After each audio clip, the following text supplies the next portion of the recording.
Hi, so I'm here interviewing two people from CryptoChicks. I'm Kaya. Kaya. Elena.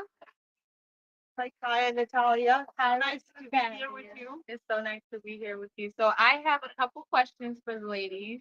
And here's the first. What do you envision for the future of your industry in the next 10 years? And what role do you see your company playing in it? Uh, the future is AI. We all right now witnessing it, and I think we all using it on a daily basis. But what have I noticed about myself? I'm using it very carefully because I know this is a centralized AI that I'm using. So first of all, I don't know where my requests are going, how they are stored, how they will be used, and maybe they will be used against me. And most importantly, these models that are trained, who they trained by, what questions they are giving me. Are they brainwashed by someone? Can I trust them? So the future, from what I see, is in a decentralized AI. It means that we all can own our own models, we can own our trained models, and it all can live on the blockchain. We have all the technology that is already ready to create that world. And for the future of our organization, CryptoChicks, and also I'm a co-founder of Metis, we see educating kids, people, young adults, about how to create those models and how to create them in this trustable environment that is controlled by any of us, but not by somebody else. The models that we can really, really trust. That's the future. Um, I would add to that I think, our education system change is absolutely critical. We are teaching our kids still based 1 plus 1 equals 2, the industrial era model. And I was recently listening to Jack Ma having a conversation about the difference between smart and wise. And uh, don't try to be smart because the machines are always out. So we need to teach our generation, next generation is wise. And that I think comes from families within you because that's going to be our part as a humanity. Lovely answers, ladies. Thank you so much for answering. I'm starting with you. What's the current trend that you think leaders and companies are underwriting? I think, I support what Elena says. I think the current trend, most companies are underestimating is the AI trend. And partly, I think because the culture, corporate culture, has been built on HR, it's been built on humans. I mean, we have buildings, we have all this infrastructure, uh, the HR departments that were built on this human collective workforce. That is really changing. And I think part of it, they kind of realize it, but then you don't know what to do with it. Like, what do you do? Right? So how does that gonna like fit into the next year's 10 of our vision? Who's gonna house all these skyscrapers that we have that were meant to have people sitting there doing something, right? Like, how's that gonna look like? And I think we are going through like this soul searching moment as a humanity. But I would also add to that is that we do have 8 billion people on this planet. And they were having this kind of real rift between those with AI and those who are trying to feed their families and kind of are still agricultural societies. And in that rift, that is going to probably become greater and greater. And how that gap is going to work is really difficult to judge. But that's really, I think, our 10-year future. Thank you. Thank you. Yes, of course. So right now and people and companies, I think, greatly underestimating what is going on right now. And right now, it is the redivision of the business world, of redivision of power is happening.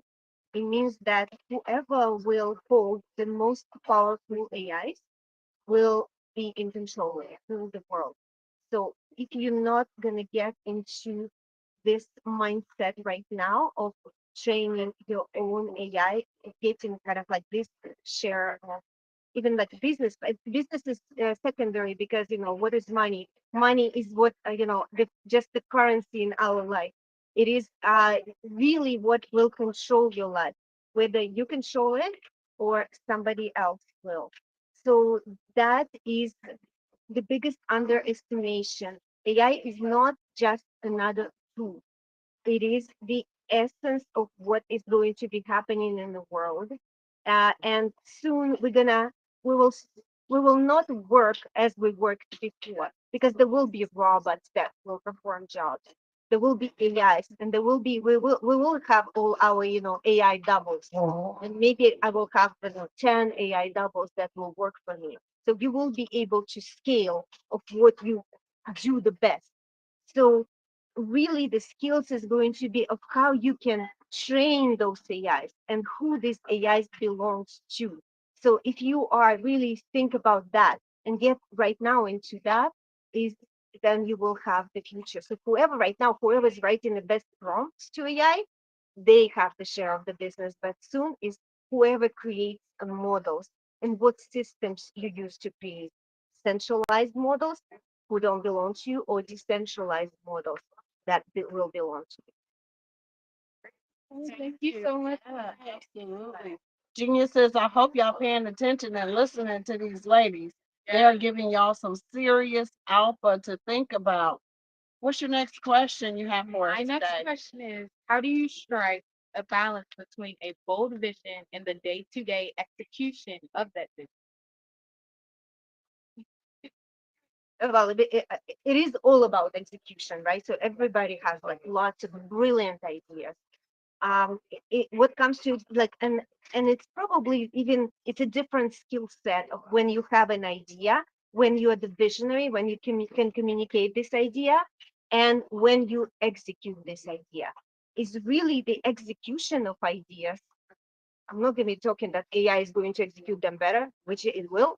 But like, let's say in today's world, you need people and you need the teams to execute it, and you need to have like very strict structures on how to execute it because there's only one person that is CEO that's controlling everything, and there are lots of people that are working underneath you. How you manage them, how you organize this business is it's what this matters. It's always been like this and it always will be. Whether this teams is going to be humans or AI, it's another question. Wonderful. And hopefully at the head of everything, there still be a humans. And Yeah. that's the world that I want to live in. Yeah, the humans rule, AIs execute. They say that there's way more money than good ideas, right? And money is kind of a lubricant to potential execution of those ideas. I think execution is what we call the 10,000 hours. There's always, if you look at 10,000 hours, it's 5 years. I don't know any project that or anything that you start today um, that has taken less in my kind of. I look at everything like CryptoChicks is 8 years old, right? And it's still kind of evolving. The Metis is probably what 5 years. five. So it's that. And but on the other hand, if you say that, then that seems like, oh my God, like it's like drudgery. Like you go like that's a lot of work, right? So I think idea is something that inspires you to wake up in the morning and to keep on going. And the difficult times are probably better because they create this come to Jesus moment on every occasion. So every time you hit a wall, don't look at it as a wall. Look at it that you have to regroup, and that will give you another boost forward. It's like a milestone. Look at it rather than like hitting a wall. It's a milestone you reach for the next portion. And so 5 years, if you're doing something that you like, it's gonna go by quickly, and it's 5 years well spent. I would say so. Like I think that's how I look at this kind of the inspiration work,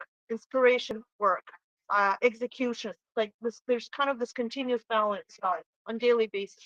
And my youngest son started, several companies, and every time he seems to be, oh my God, this is bad, or this is bad. I go, no, this is like, it's a learning curve. It's not bad. It's like life is giving you exams, and you execute against them. It's the most amazing thing, right? I love that. Do you hear that? Like taking life by force and really continuing to innovate. I think these are powerful answers. Like, I want to say that Crypto Chick is so inspirational in the world. This is my crypto chick right here. Like, literally, we were at a meeting and I had the chance to meet her. Her name is Kelly Ann. And Kelly Ann is the reason why I'm here. She crypto. Yeah. She introduced me to, hey, Yonda, you need to be around, you need to learn, you need to just kind of be exposed. So because of that, she takes me along to these incredible events, make sure I'm in the room, and then we're continuing to like collaborate. So Kelly Ann, thank you so much for being my like crypto chick. And I wanted to give you an opportunity. Do you have a question or a thought or something? Because she crypto has been here. She's been in the media, and she's just an incredible lady, very inspirational.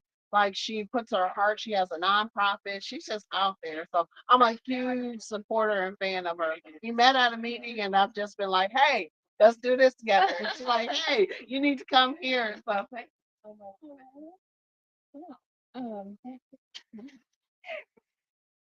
Um, oh my goodness. Let's see. For anyone who wants to get into AI, and help build this, how? Like, what's a good first step? Right now what we have, and that's what we're teaching CryptoChicks. So you can look up, and maybe you can also find on Twitter Laz AI, LAZAI. So that's a decentralized AI. So basically engine. So that is where AI talks to AI. That's where the infrastructure on how to build your own AI. You can actually build on top of it your own flavor of how other people will build AIs as well. So that is kind of like completely composable ecosystem.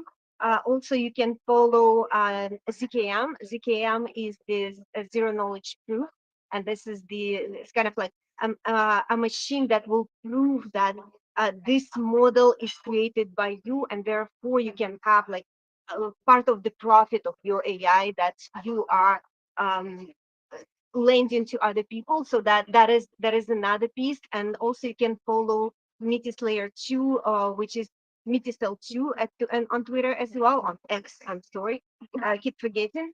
Sorry, Elon Musk. Yes, X. sorry, Elon Musk. Yes, yes. And I know that you're building your own AI, but yeah. So that is Metisel 2. So that's where like all transactions are happening. Also, the Gold network, that is another piece of this architecture. So it is the kind of like the full, and of course, you can follow CryptoChicks, it's crypto_chicks on Twitter as well. So this is an educational hub.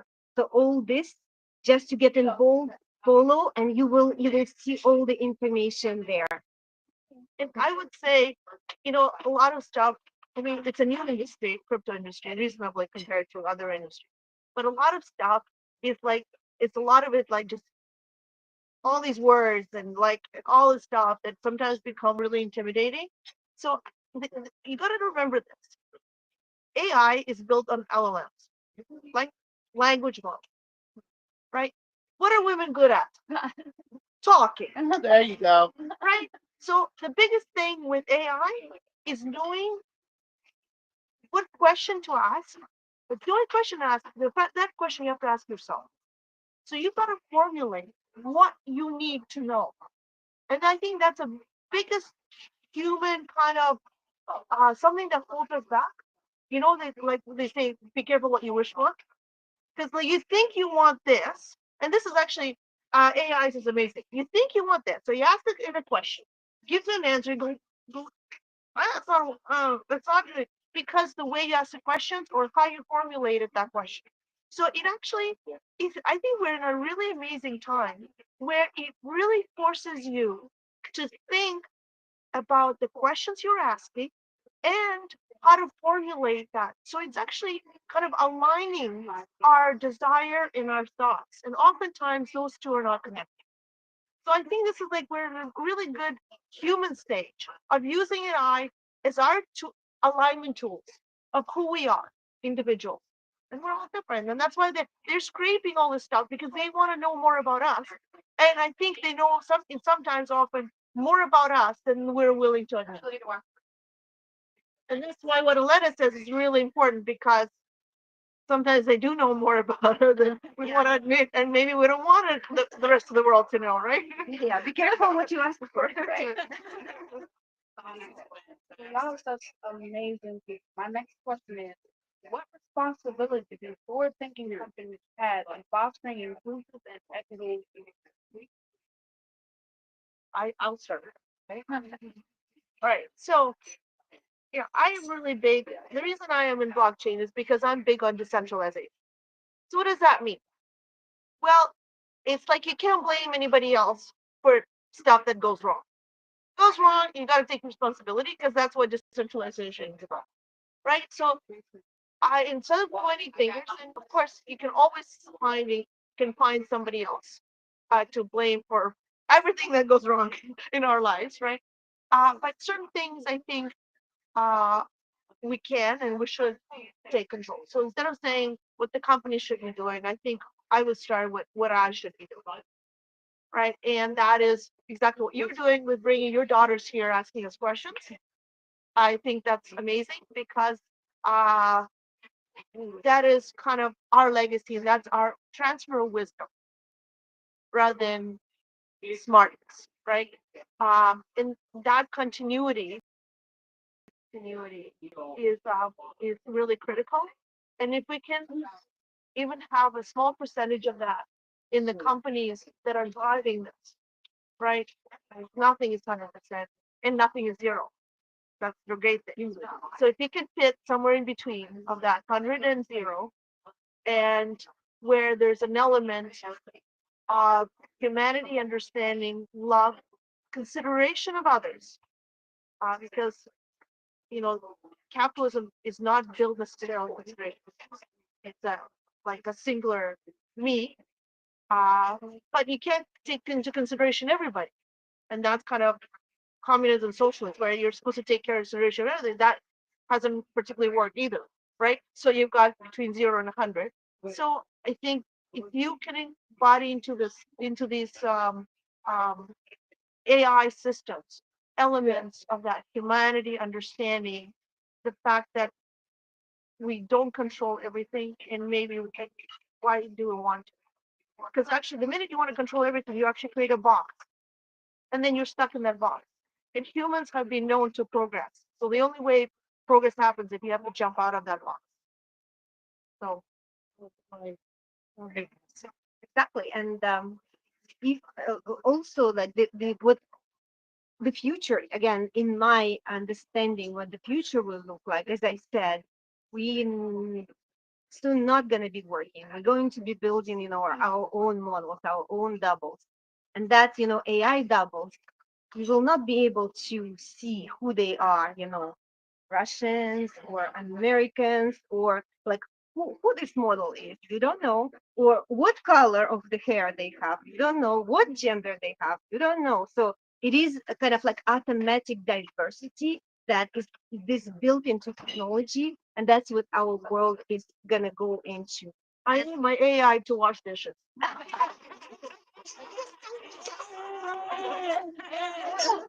I know you have dishwasher and stuff like I just don't want to deal with that. I think that's probably going to be the easiest part. Yeah, a little bit of luck in creating those robots, but don't worry, they will be creating. But yeah, so these robots are going to be diverse, right? And all of us are going to have that. But what Natalia said is very like it's very good of how it's going to depend of how wise you are and how wise you are using this technology and how wise you are going into the educating yourself. Right now, internet is all open. Education are everywhere. You don't need actually, money to get this education. It is out there open. You just need wiseness to find it. So if you are wise enough to go find, educate yourself, build, then you're good. It doesn't matter like who you are actually. and that's what is like this diversity that technology provides us is very beautiful. Excellent, excellent.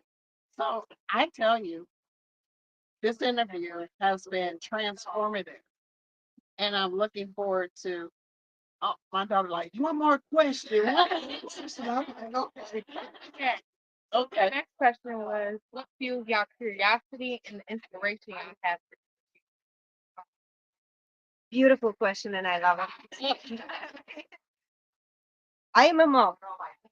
I have kids, and the future of my kids is actually very, very strong driver. And I think you agree on that. So because you brought here your beautiful daughters and your beautiful partners here as well. So because like it is like this is why I wake up in the morning. That's why I'm doing. I care about the future of my kids, and I care that my kids are wise, educated, and driving their own future forward. So that's the biggest driver for me. I think that next generation, all that's happening is super inspirational. I'm also mom, and I'm learning so much from my kids. And and they're driving like I want to stay current. I mean, I want to stay relevant because part of it as you get older and you say your relevance seems like I think internal like it can't diminish, right? Because you want the next generation. It's kind of like lions. You have a transition, which is good, and you want your next generation to be stronger, smarter, more kind of open to the world around you, right? So I think, and that's inspiring. I find that inspiring. I find that inspiring that you guys are interested, that you asking questions. That gives kind of a go like that was a good day. Like it because it goes both ways. It's not like when you say we are creating something, we're creating that because there are people around us that kind of soak it in, and we soak it in too. Like I love these conferences because I learned so much. I see where the industry is moving. What's the next big thing? Who's talking about what people are wearing? It's all good. Yeah, and we're building our future together with our kids actually, because yes, we're so involved in this, life and this future. And it's it is worth living for. Anything that you want to add? Anything you want to add? Close out for What's your today. favorite thing about Freedom. Yes, yes. Yeah, this probably sums it up. Man, right there. Nailed it. Absolutely. Well, I want to say thank you all for your time. I think it's time for a picture. This is streaming live to X, also to YouTube. I hope that you all have enjoyed today's live stream with these incredible ladies, Natalia, and Elena. Thank you so much for your time, for your wisdom. It's so appreciated. We're at the Blockchain Futurist Conference here, I'm gonna say outside of Miami. It's really Hollywood, Florida. And I'm just thankful to be in the room, sucking up this energy. Y'all have to make sure that you follow Crypto Chicks. If you don't do anything else, make sure you get out there and follow. Send them a DM, let them know that you saw this interview and support them. Ask questions and get after it, geniuses. I love y'all and thank y'all so much. I appreciate it.